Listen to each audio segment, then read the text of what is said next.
Hey everybody, and welcome back to day 2 of the Meet to Match and Indie Game Business Summer Edition 2020 session series. As the day goes on, I'm getting less and less coherent, so just bear with me here.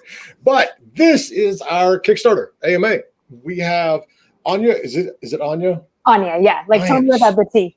I think it's part of being from the South. It's like I constantly mispronounce people's names. Anyway, we have Anya Combs, and she is quasi-qualified to be answering all your questions. She is the director of games outreach for Kickstarter. So chances are you're not going to find anybody that knows more about this than she does.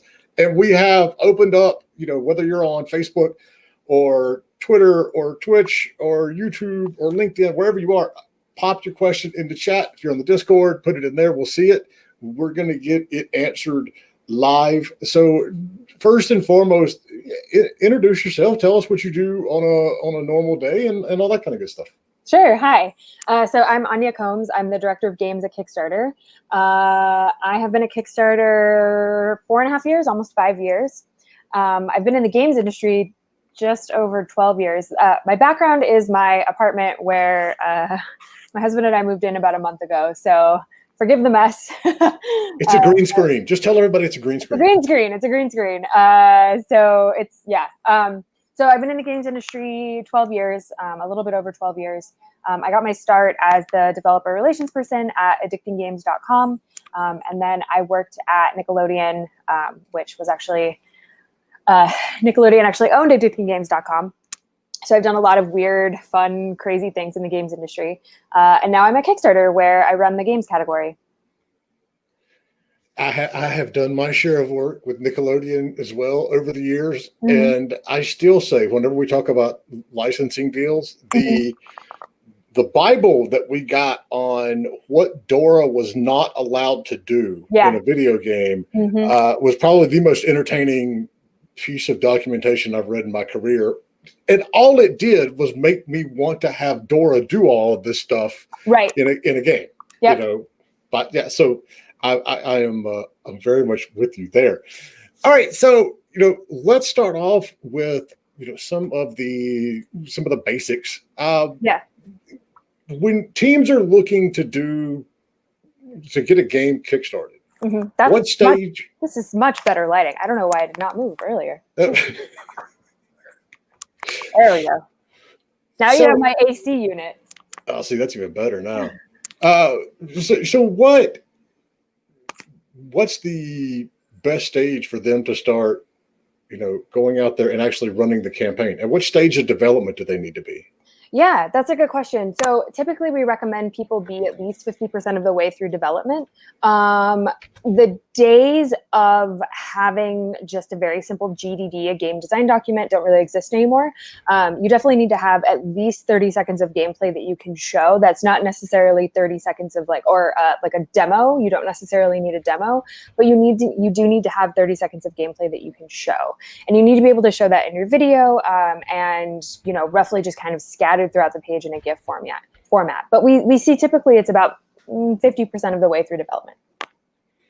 So is there we've seen a big variation in, the pages basically. Is there a set amount as the, user asks of homework that needs to be presented in the page when they're building it? Homework, I don't think so. So there's a couple pillars that you definitely need to hit. Again, having that 30 seconds of gameplay is absolutely key. But you should have images, you should have text, you should kind of be able to explain what your game is in a text and image-based format. Those are definitely sort of necessary. And so this is, and I'm reading these in order, so don't expect any level of coherence in it. It's just going to go. No what avenues are there for developers who don't have extensive social media reach when they launch their project? That is a very, very good question. So I understand not wanting to be on Twitter or Facebook or any sort of social media platform. However, it is one of the easiest ways to build a community. So I would say two things. One, if you are not comfortable doing the social media thing, that's totally fine. There are people who are professionals to do that for you, right? You community managers. And tabletop and video games have, it's sort of two different spaces, but the role of the community manager is to build the community and really sort of like keep that community intact. So you can hire a community manager. That's another option. I would also say Discord. Discord is an incredible place for people to kind of like facilitate the community building aspect part of things. But then it's a question of how do you get people to the Discord? Twitter and Facebook is one of the easiest ways to do that, right? You also have the opportunity to like build a mailing list. You can do that through Itch. You can do that through a website. You can do that through social media. It's not that not having a social media presence is a downfall to run a Kickstarter. It's that you create more complications for yourself, siloing your community opportunities. So, I mean, over the course of time that you've been, because I mean, obviously you were familiar with and Kickstarter campaigns before you actually went to Kickstarter. How have you seen the pitches, the pages, the campaigns change over that? And is there a distinct meta that exists in terms of getting stuff done now? Yeah, I mean, I think the biggest thing again is having that 30 seconds of gameplay, viewable gameplay. If it's in the video, if it's in a GIF, whatever it is, you need to have that 30 seconds of gameplay that people can actually see. I think initially when Kickstarter first started, that was not as required, right? I think the days of like, well, there's only a small number of games projects and you can kind of see what's going on. You are basically competing with over 500 people every single day that have a live project. And so you want to find a way to kind of set yourself away from the rest. Sorry, I'm fielding more questions as we're doing this. This is the part of my job that's fun, yet, chaos. Are there certain times of the year that are better or worse for launching a campaign? Yes. So we found that the worst time to launch a campaign, there's sort of two ways to answer this question. So time of year is November, December, holiday season. I understand why people say like, oh, but I want to launch over the holidays, right? Like you could maybe get some of that Christmas money or that Hanukkah money or like the holiday money, right? But the reality is, it's much more consumer based, right? Where you're just like, I bought the thing, I want the thing immediately. And with Kickstarter, any sort of creative funding, it takes a little bit longer to make the thing. So people are a little bit less, it's a little harder to kind of rely on that holiday money because people are sort of focusing on like, vacation money, travel money, holiday gift stuff, all of that, nonsense. The other two things to keep in mind. In addition to that, launching around any major US holiday is also a very bad idea. So that includes things like Easter, or Indigenous Peoples Day, Martin Luther King Day, President's Day, like anything where typically you have the time off, you want to sort of avoid launching on those days. And then lastly, you do not want to launch on a Friday, Saturday, or Sunday. We found that those are terrible days to launch a project. So early to midweek, and not around a holiday, and not around the end of the year, the holiday season. Right. What about, and this is something that I see a lot with game developers, and I constantly say, don't do this. Tell me if I'm right or wrong. What about launching your campaign at a major conference like E3 or GDC or Gamescom? Yeah. It's kind of a hard one to answer. I would say that's generally fine if you have a community that's willing to back you on day one. I would keep in mind that most of the press and most of the like chatter that's going to be around those conferences are going to be around things that are actually happening at the conference. So it'll be around, game announcements and things like that. It's most likely not going to be about your Kickstarter project. That's totally okay. If you have a community that's like, we're going to back you on day one, we're excited, yay, awesome, then like, great, that's totally fine. If you don't, I would instead use that conference as a way to continue to build the community to kind of like piggyback off of that. So once the conference is over and you've gotten all those emails and you've gotten like business cards and stuff like that, put them into a mailing list, and then you'd be like, great, I can blast out to people that like I have a live project that's on Kickstarter. So and that's always my concern. It's like, unless you've got that community ready to go day one, then you're going to get lost in all the PR buzz of everybody else. Right. So one from Facebook, Saeed says, what about the scope of board games like checkers? So things like traditional board games, right? As long as it's kind of a difficult question to answer, because the cool thing about my job is I don't get to decide what does and doesn't get funded, right? Like that's not my role here. For me personally, if I would just see like a checkers project launch on Kickstarter, I'd kind of be like, okay, I mean, it's checkers, but like what makes it different? What makes it a little bit more unique? So I think what you need to answer is, what is it about my checkers game that makes it stand out from every other checkers game that currently exists? Because that's ultimately what backers are sort of going to be asking. Now, what I see here is it looks like this is a Google Play game, meaning it's probably a mobile game. And that is an interesting discussion in itself, just the mobile game world on Kickstarter, which is very, very small. Mobile games are extremely difficult to fund on Kickstarter. Typically, we tell people don't come to Kickstarter with a mobile game. The biggest reason is because we are a rewards-based platform, Apple and Google don't really allow you to give out any sort of codes to fulfill the project like Steam or Humble would for like a PC game, right? So it's a little bit more challenging just to kind of like figure out what you can give out as a reward. Typically, that's like a physical reward of some kind, like a sticker, a button, whatever it is. That, however, requires two things, which is manufacturing and shipping, which can cost a lot of money. Or you could do something that's like an in-game purchase, but even that has a couple complications to it, just because, again, you have to deal with Apple and Google. I'm furiously pasting in here so I don't ask you the same question twice. So Totally fine. if I do ask you the same question twice, just tell me to go get some more coffee, and I've already asked you that question. All right, so we have one from the Discord, and she said, she realizes that there are the pillars to meet, and the 30 seconds of gameplay is the important one. Are there other ones that are as important, near important, that you still want to make sure you hit? Yeah. So you want to make sure that you also have a handful of different rewards.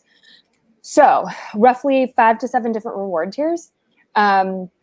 And make sure that they're like interesting and unique and different, right? So like $5 gets you, digital artwork and essentially a subscription to the project, because you have the opportunity to post updates specifically to those reward tiers. You could also do something for like a higher reward tier, maybe like $2,000, $3,000, where you get like 2 copies of the game, maybe some fun items that are in game or something like that.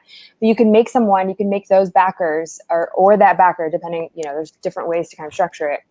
You can make someone an executive producer on the game. Customizable rewards are things that people really, really like. So getting like, everybody that backs at this tier gets their name in the credits. For higher reward tiers, you get your name in various spaces within the credits, right? Or within the game. If it's an executive producer, whatever, you can kind of be creative with it and figure out what's best for you and your project. Another thing is sometimes people like to, if this is something that you are interested in doing, you could also do like putting someone's likelihood in the game. So you could have someone's name, their face. You could have somebody like, I've seen things where people are like, create an enemy with us, create another character with us. And so people kind of allowing for a little bit of their creativity to be part of the project too is really, really cool. I would just say that I recommend doing that at a higher reward tier, and I recommend talking to your artist and their animator to see how much labor will actually be required to do something like that. Because if for whatever reason your project takes off and you're like, I don't think more than like, I don't know, maybe 5 people will back it for like a, customized, they want to create a character with us or something. Let's say that you've budgeted for 5 and then 10 to 15 people, or worse, even 20 people back at that reward tier. That means that you have a team of people who are essentially required to fulfill the project. That's labor, that's time, that's money, that's resources. So being able to do a limited reward for something like that is really, really beneficial. So Saeed asked, can we give backers share in profits as well, like their shareholders? No, we are not an equity-based crowdfunding site. Easy answer. All right. So let's see. Go back up here. Joseph Lieberman sends his regards. He says hi. So how important is it to outline your stretch goals in the initial pitch? So you actually don't want to show your stretch goals when your project launches. Your stretch goals should be things that you show once the project has actually funded. The issue with stretch goals that we see a lot of times is that people use stretch goals as a way to kind of like incentivize for more money. But the problem is the core of your project needs to be about your game. So it needs to be about that initial funding goal. I've also seen people do things where their stretch goals are like wildly clear it's not going to happen, right? So for example, for $10,000 more, I will do a console version without actually having a conversation with Nintendo, Microsoft, or Sony. That's a huge red flag, and I see it all the time. I think people don't understand how much money it actually costs to do like a port or even like a localization of some kind, right? I think stretch goals that are about enhancements to the game is in the sense of, if I could get this amount of money, this is what I would be able to do, versus I just want to get a whole bunch of money because I know like it's going to cost a lot of money to make a game. So we very, very strongly recommend not showing your stretch goals until you've met your initial funding goal. And I'll actually, yeah, you can't go and promise your backers that you're going to do console versions unless you've already got one of the platform holders. You're already through it. You know they're going to do it. And truthfully, if you've already done that, you probably don't need crowdfunding at that point. So, what is the best way? What is the proper way to organize your stretch goals?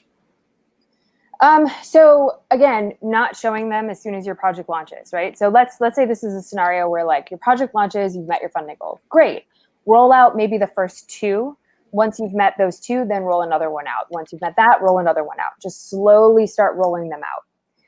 I think I get concerned sometimes when I see, you know, a creator has met their funding goal and then suddenly they show everything leading up to like $1 million goal. And I'm just like, this is hard for me to look at this through the lens of someone that is taking this seriously. Rolling them out kind of like strategically and with mindfulness, I think is absolutely the best course of action here. All right, so let me ask you a question from the other side of the table. Mm-hmm. If I am a backer, mm-hmm. what are the red flags that I need to look for in, you know, a game's Kickstarter campaign? Mm-hmm. Now, having a video is a huge red flag. You can't actually see what the game is, right? If it's just a single image and then a whole bunch of text, that's a huge red flag. I don't know what the game is. I don't know what I'm backing. I don't exactly know, like, where in development is it? What can I see? What platforms are these on? What does the game even look like? That's a huge red flag. Having ridiculous stretch goals that are just immediately rolled out to like millions of dollars, where it's just like, hold on, what's actually happening here? Having 2 reward tiers as a first-time creator that are obviously part of the project. So it's just like, okay, cool. You get like $5, then it goes to 20, and then that's it. That concerns me. That shows me that maybe you haven't really thought about what it is you can actually like provide to backers. You know, we say 5 to 7 for a specific reason. That's typically like people will back at higher reward tiers. You just need to sort of incentivize them to do so. And no information about the creator. That's a big one for me. Like, I want to know who you are. I want to know what games have you worked on? What's your background? Who are you? It's in many ways, it's the same things that, you know, if you're a developer out there, mm-hmm. you need to look at your Kickstarter page, your campaign, as roughly the same as you're pitching to a publisher, because you have to convince them. You have to convince, you know, people of the very same stuff, that you know what you're doing, that you have a clear path to getting there, and that your team is capable of actually pulling this off. That's the same thing a publisher wants to know. So it's very good. So how important, when you have the stretch goals or the tier goals, how important are those extras? I mean, have you seen like some extras have a much better adoption rate than others, or do you mean like add-ons, or what do you mean by extras? it's like if you get $50, like you said earlier, you get your name in the credits, or you get a T-shirt, or you get a mug, or whatever it is. Are there? Do you always have to have those, or can you just say, here's the title you're going to get, or here's a piece, or how important is the actual physical shit that people send out? Yeah, I mean, I think that physical rewards are a little bit more in tune for like tabletop games, right? Because you're getting an actual game. For digital games, for video games, I don't think that physical rewards are necessary at all. Unless it is a property that is really, really well known and you have the opportunity to do like a deal with like, I don't know, Indie Box or like a manufacturing service or something like that, that's totally fine. But for little swaggy type things that you weren't really budgeting for to begin with, I don't think it's necessary at all. I'm getting a lot of questions. So in essence, board games, yes, it can be useful because you're sending them something anyway. Yeah. Video game, not so much. Yeah. So what is aside from what you covered, because I don't want to keep going back over the same stuff over and over, what are some of the biggest mistakes that you see people making in their campaign, either at the beginning or halfway through or at the end or what have you? So one, rolling out your stretch goals early, don't do that. Like showing your stretch goals immediately. We obviously want to avoid doing that. Not having a video and not having any like gameplay gifts, just not showing your gameplay. Like what is your game? We need to know this, right? Never posting an update. That's a big one. So you should post an update roughly every other day. Very important, something you absolutely need to do. It's different for every category on Kickstarter, which is really interesting. For example, music, you could like post an update like once a week. It's totally fine. Games, it's every other day. That's just kind of how it is. Not communicating with your backers. That's a huge one. So not responding to comments, not answering emails, not answering messages, just like not participating in the process, right? Your backers want to hear from you. They're going to have questions. They want to know what's going on. All right, so I've got a two-part. No, wait, I'll get to this in a minute. So, what goes into whether you are a pick or a Kickstarter? The nice little seal of approval that you can get. Yeah. So I've heard a lot of really interesting rumors about this one. So there's no algorithm. There's no metric in terms of like once you reach this many backers or once you reach this percentage of funding goal or you're funded, in this amount of time or anything like that. None of that exists. Every single feature that is on Kickstarter, that includes any sort of social media, that blasts that we do, any newsletter features, any front page placement, anything on Kickstarter, that is all managed by an editorial team who they essentially pick what they want to feature. Our job as outreach team people is we advocate for the creators. So my job is to say like, this creator is amazing. I love what they're doing. I think they're fantastic. And being able to kind of advocate for creators to that team. That is a huge part of my job. So talking to myself and the two other people that are on the games team, talking to us early and often is key.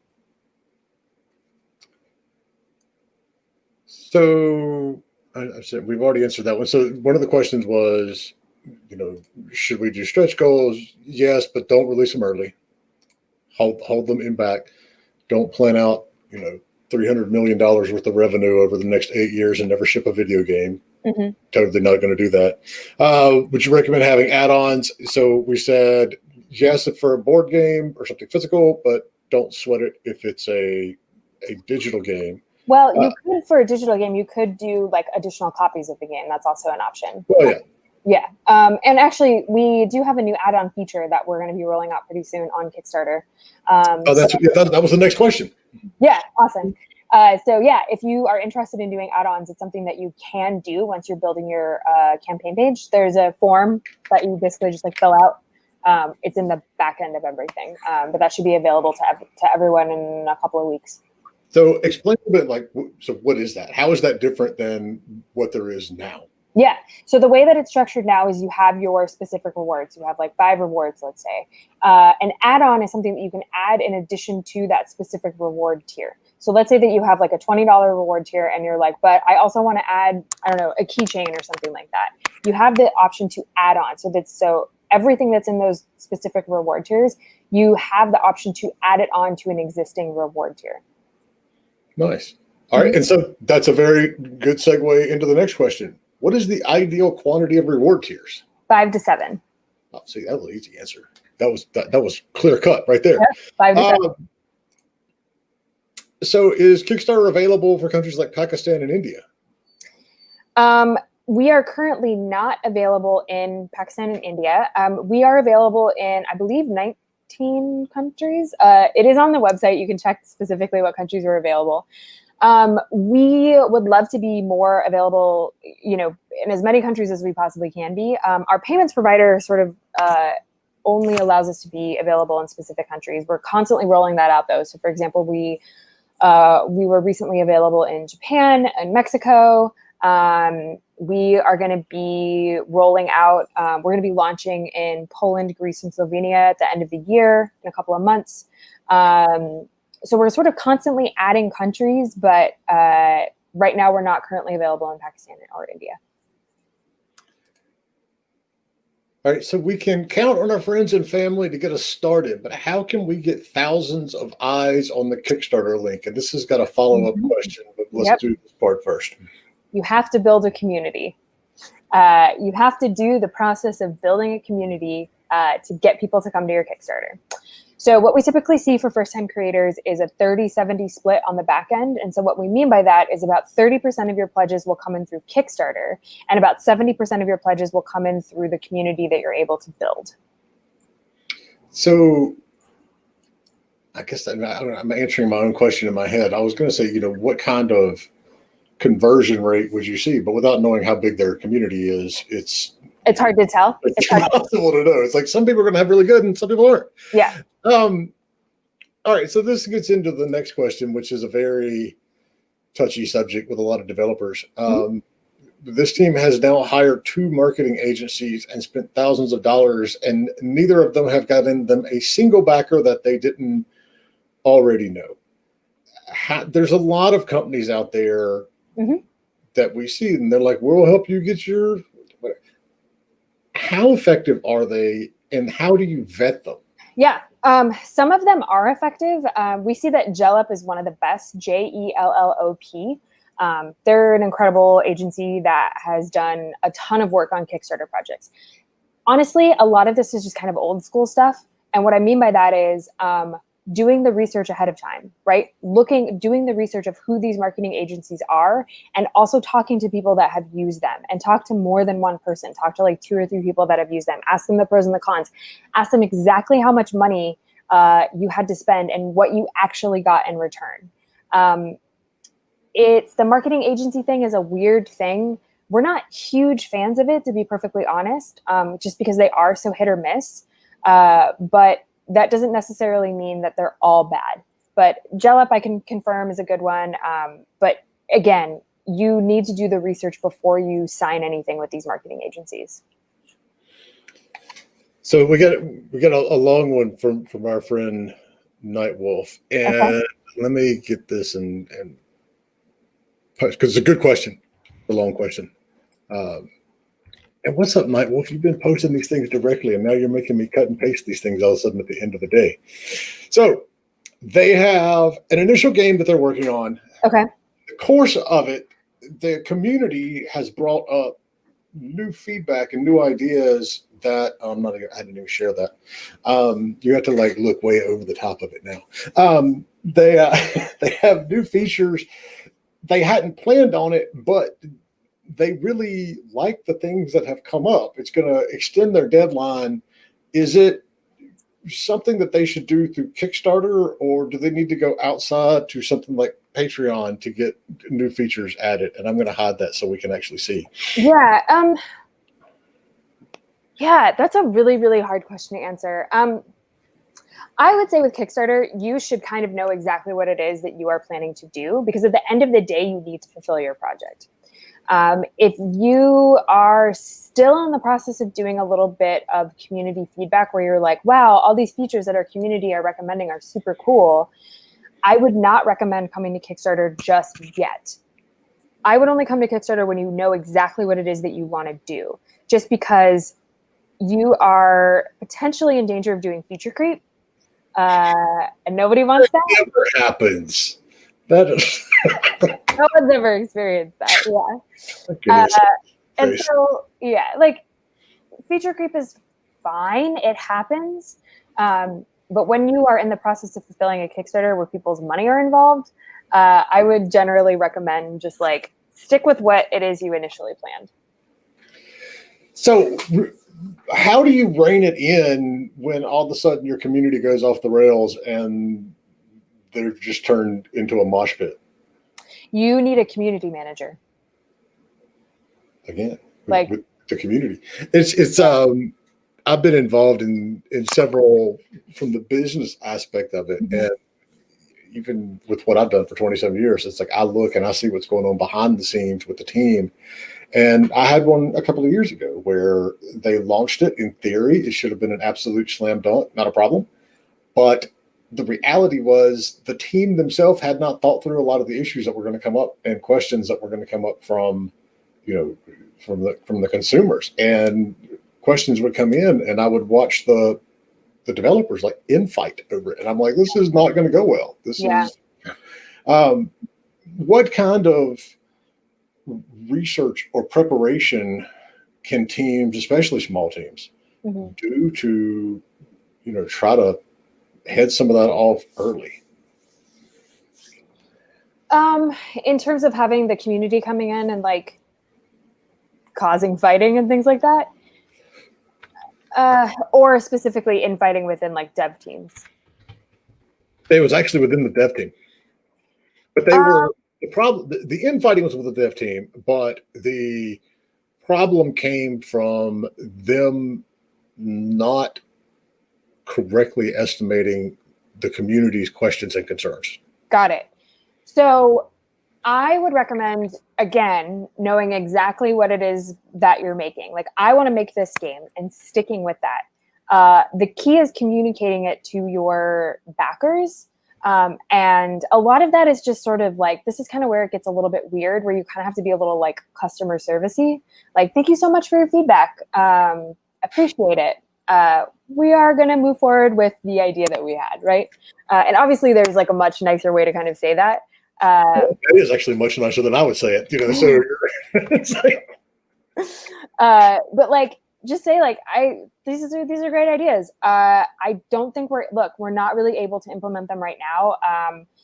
If for whatever reason we're able to find like an influx of cash of some kind, like it would be great. But you can also be very upfront and be like, this is how much it would cost to do those things.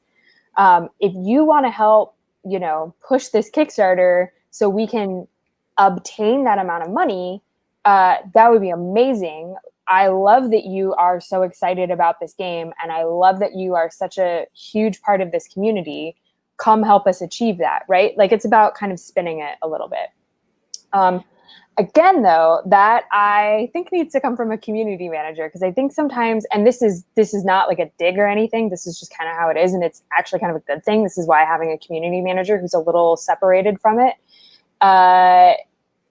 When I see developers getting into the weeds of stuff like that, the challenge is that because you are so closely tied to the thing that you're making, it's hard not to take criticism as a personal attack, right? That's just human nature. That is completely fine. There is nothing wrong with that. The advantage of having a community manager or like a producer or someone who's like a third party person kind of help you through that process is any sort of they're coming after me potential mentality goes to the wayside.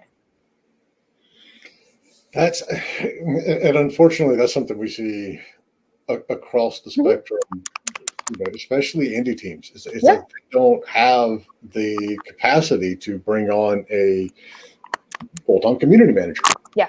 It's like they only have, which is also a benefit to a lot of folks, because now we've seen an entire, industry and a new role pop up in games with folks who are just basically freelance community managers. There's several of them on our server, and I think it's a wonderful idea. So another one from the Discord. Given the amount of work involved, what is the recommended minimum goal for a Kickstarter campaign? For example, don't even bother if it's less than X. Ooh, that's a good question. That's kind of a difficult one for me to answer, but I will say this. What we typically see as the most successful funding goals on Kickstarter for video games is roughly 50K to about 150K. Now, that doesn't mean that anything less than 50K is like not achievable. I would say that anything less than about 20K is where things get to be a little bit tricky, right? Because it's like anything less than 10K-ish, 20K-ish, within that range. What exactly are you making for that amount of money? Because that is a very small amount of money. It is, and so it leads into a question that I had anyway. There seem to be two strategies for Kickstarters that I see from developers. Either we need $500,000 and we're going to ask for $500,000, or we need $500,000 and we're going to ask for 50 grand and hope that once that 50 grand gets hit, people get more confident and they'll dump money in it. Right. Yeah, it's an interesting tactic. So I would say two things. I've seen people do things where they will launch their project and they will launch at, let's say they know they need 75, right? Let's say they're like, 75K is what I need. I know I need that. And so they launch at 50 and then roll a bunch of stretch goals out going, but people are going to back it at higher tiers and things like that because, I'll meet the stretch goals. Everybody meets their stretch goals. That's a dangerous territory, mostly because if you ask for 50K knowing you need 75, let's say that you do only make 50. You still need to finish the project where you've budgeted for 75 on a 50K budget range. This is also why we are an all or nothing crowdfunding platform. We found that all or nothing it's a little bit more secure for backers and creators, that relationship, right? It's like, I'm at that amount of money, it means I can make the thing, which is great.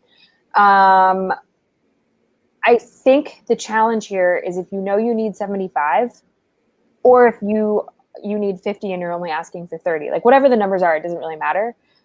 You need to put the effort in and you need to do the work to kind of build that community. So it's one that I still see every day, and because I have the same thing, and that's immediately my concern. It's like you need 75K to get this done, and you get 50, and that's it. So what are you going to do now? Now you're behind the eight ball. But we see, and I can't say that I've seen it as much recently, but a couple of years ago, we would see companies, publishers, launch Kickstarters basically as marketing tests. Has that been, I know what my reaction, and I know what a lot of other developers in the industry and even gamers, I know what their reaction is to it. Has that panned out as a good tactic, or is it one of those that people just look at it and go, okay, so that's my reaction too? It's like, why are you doing this? You obviously have the money to make this game. Well, no, it depends, right? Like that's kind of where things get a little bit tricky. I would say if it's like a big studio, as long as you are just very upfront and honest and you're like, look, I need this money to finish for like the last 10% of my game, we're not getting the funding, right? I think that's really okay. I think about it in the sense of like, we get a lot of pushback for any celebrity or famous person in any category that comes to Kickstarter. A really good example of that was Critical Role. Critical Role coming to Kickstarter, where it was like, do they really need the money? Like, not really, but they were able to bring a community to Kickstarter that at the end of the day, that community that they brought to Kickstarter ended up backing more projects. So the advantage of having these people, of like famous people or like people with a ton of money coming to Kickstarter, is that the community that they have and they bring ultimately actually makes the Kickstarter space better, because they are able to bring in more backers to more projects. That's always, and we've got a couple of the teams that we've worked with. seem to have it down pat. They've had like 5 or 6 successful Kickstarters in a row, but that's what they do. They're like, look, we're going to finish this game one way or another over the next year or however long that's going to be. But if you help us, it's going to go a little faster, or we're going to be able to do more features or things like that. But, the fact that you keep coming back to that, I can't emphasize enough, is you have to go in it with a community. Yeah. That was surprising to me. I didn't realize that the average is about 70% of the money is going to come from your community, and only 30% is going to come. That has implications when you're looking at hiring some of these agencies too. Yeah. Are you hiring them for 30% of the money? Right.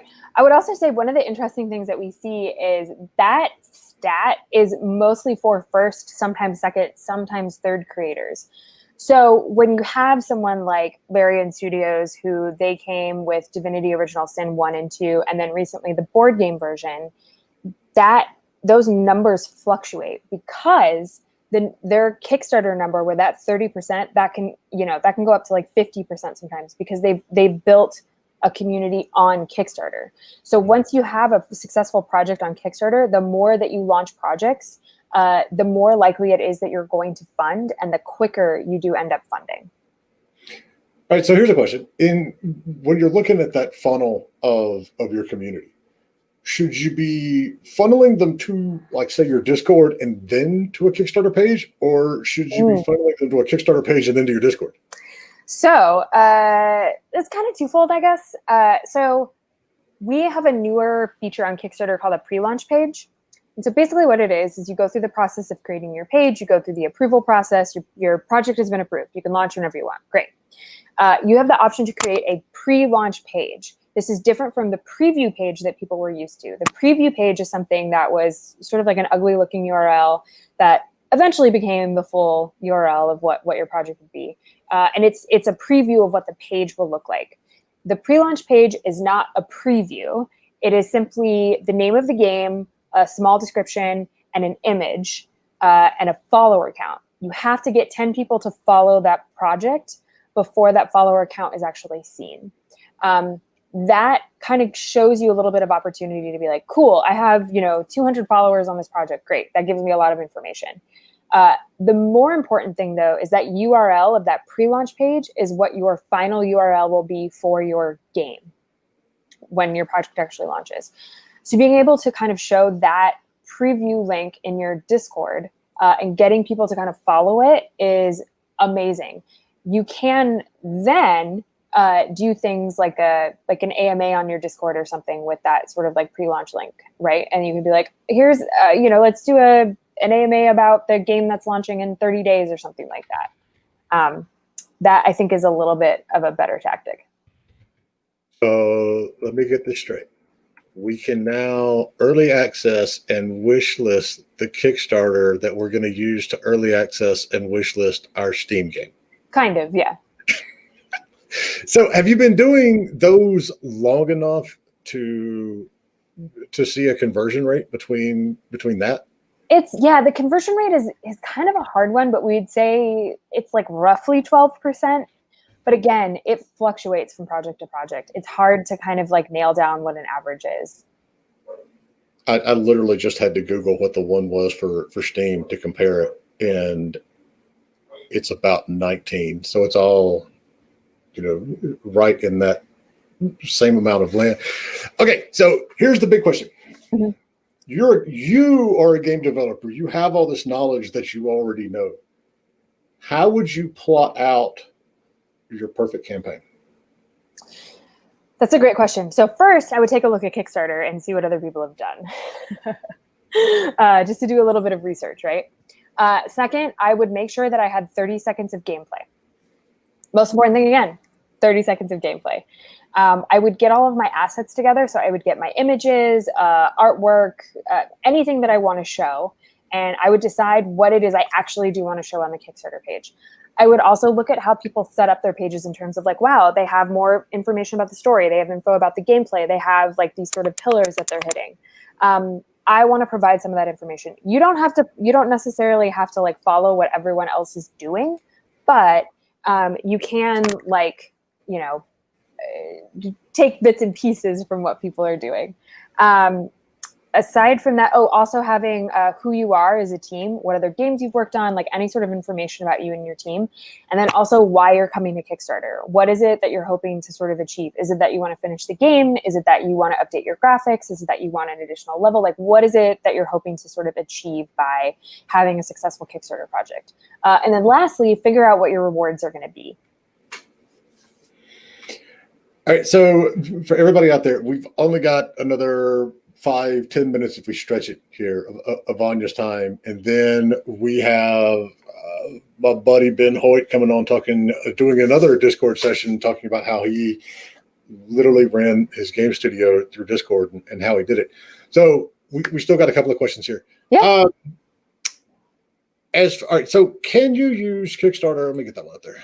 Can you use Kickstarter for funding and still try to get a publisher for that big name connection and guidance, or would a Kickstarter decrease the option, the backing from a publisher? This is a great question. So, yes, you can absolutely still use Kickstarter for funding to get a publisher. I have seen people launch projects and then get publishers actually reach out to them. That's not an uncommon thing. I've seen people actually not fund on Kickstarter and still get a publisher. I think one of the challenges here is if you're using Kickstarter specifically to get a publisher, that's kind of a gamble. It's a little bit dangerous. It's not, I mean, you know, do what you got to do. There's a chaos chart for a reason. But it's a little chaotic to do that, which I also kind of respect. But I would say like using Kickstarter specifically to get a publisher is maybe not the best idea. Using Kickstarter and realizing a publishing deal could maybe come from that, which also means that if you have a successful Kickstarter and you have a sizable community that's come to Kickstarter, that gives you a lot of leverage. You can say like, well, I have this community that's actually followed me, right? And that's huge for a publisher because that means a publisher doesn't have to do, you know, maybe the same amount of community building that they would normally have to do. But I also think like you're talking about, let's see, published under a big name like THQ Nordic, Capcom, and Square Enix. I mean, I don't know if Kickstarter necessarily is really going to have that much of an impact on specifically targeting those big publishers. I do know that they look at Kickstarter. I do know that any spectrum of publisher essentially looks at Kickstarter as an opportunity. But I, again, caution against using Kickstarter only to get a publisher deal. But it's also totally okay if you fund on Kickstarter and you get a publisher because of it. So yeah, Nightwolf, and I'll give the publisher side of that. You're rolling the dice when you do that, because if you make it, then yeah, it's great. You know, you've already shown to the publisher you have enough community support and enough backing, and you have at least X amount of dollars worth of interest in this game. You basically told them they can pre-sell this many games. If you do it and it doesn't work, that is going to reflect poorly. I mean, no matter why it didn't work, when, you know, they go and they look, you know, Kickstarter doesn't send people a report on this is what they did wrong to not make their goal. It right. just says they didn't make their goal. And that's the downside of it. So, yeah, that's game mechanics, high risk, high reward type thing. All right, so another one from the Discord. As far as community, what's a reasonable benchmark for the size of that community? Or, you know, if not measured by number of parties, what kind of measure makes sense? So I get this question a lot, and like I can't just like give an answer of like, you've got this many people that follow you and you'll fund. It doesn't work that way. What I can say is that we typically recommend a formula. So take your funding goal. And I'll just use examples here. Let's say that the funding goal is 50K. And then you want to take your base reward tier. So that's just the reward tier. That's the base game. That's what everybody gets at that specific reward tier. Let's say that's $20, right? $20, because that's typically how much like a game costs on Steam when it comes out, let's say, right? 15, 20. For this case, 20, just because it's an easier number to work with. You're going to divide your funding goal by the reward tier. So that means that's 2,500 people. I think that's 2,500 people. I'm not so great at math. Correct me if I'm wrong. English lit major can't help you. Music major. You'd think I'd be good at math. I can sing it for you. That's about it. No, I'm kidding. So that's about 2,500 people. That's how many people need to back you at that specific reward tier, which is $20. You want to double that number. That's the easiest way to kind of look at it. So you want to get about 5,000 people in your community. I'm not saying that you need 5,000 people on Twitter. I'm not saying that you need 5,000 people on Facebook. I'm not saying that you need 5,000 people on Discord. I'm saying the various parts of your community that make up one community. If you have 1,000 people on Twitter, 1,000 people on Facebook, 2,000 people on Discord, and 3,000 people on your mailing list, right? Great. You're done. You're done as long as you put something out there that's good enough for them to commit to it. Yeah. All right. So this is the last question, and then we got to go and get ready for the next one. Yeah. And I just got to finish unpacking her green screen behind her. So but keep in mind, folks, we have the after show. Anya is on the Discord, so you can pop over to the Discord, ask questions, and not only her, but we have a ton of developers who have actually done Kickstarters too that can help you. That's all over at discord.gg/indie game business. So last question. Are there any challenges that hyper casual mobile games run into on Kickstarter? Yes, mobile games are extremely difficult to fund on Kickstarter. I think I already mentioned this, but it's worth mentioning again. Mobile games are inherently difficult because we are a rewards-based platform. So Apple and Google don't really allow you to provide codes to give the game out once the project has been completed, right? So unlike Steam, Humble, you get a code, you send the code, great, project's been fulfilled, super easy. Apple wants to keep that 30%, which is, that's their business model, that's fine. So they don't really give out codes to help you fulfill a Kickstarter project. Google, it's the same way. That's just kind of how they are. So you have to come up with different types of rewards. That's maybe creating a character in the game that a backer comes up with. That's, something that's in game, or a lot of times it's just swag. It's stickers and buttons and stuff like that. But we've already talked about how that can be really, really expensive, especially with shipping, especially now with shipping rates and things like that. The other challenge is that if we're looking at it from a 1-to-1 ratio, where it's for $20, which is the average pledge for video games, because that's about how much a video game costs, you're looking at an average pledge of between $1 to $5 for a mobile game, because that's about how much a mobile game costs. The other challenge is a lot of mobile games are free or freemium. There's a ton of different models for mobile games. If your mobile game is free, this also goes for any free-to-play video game, you have to answer why anyone would pay a Kickstarter. Why are you pledging money for a game that will ultimately be free, right? That's something that you need to answer. So what are you going to provide for those backers who are yeah, we're interested in backing this game, but what exactly am I going to be backing if I can just play the game for free at the end of the day? That's a wonderful question. So that's one that you don't always think of, but it makes sense because you can't, like you said, Apple and Google don't let you can't give out and say, hey, look, you're going to get a special hat or whatever in the game. Yeah. You don't have any way of delivering that to the players. So, all righty.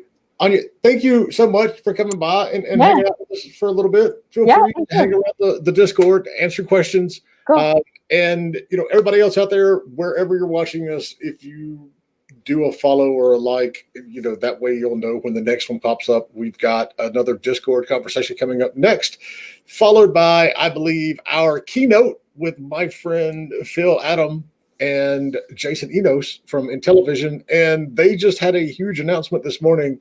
And I'm not doing this to be some cliffhanger. I really don't know what it was. I have not had time to watch it, but I'm sure that's going to get discussed when they're talking about navigating the biz dev landscape. I mean, basically, Phil's the guy that saw in BioWare years ago. So there's going to be plenty of stories to go around.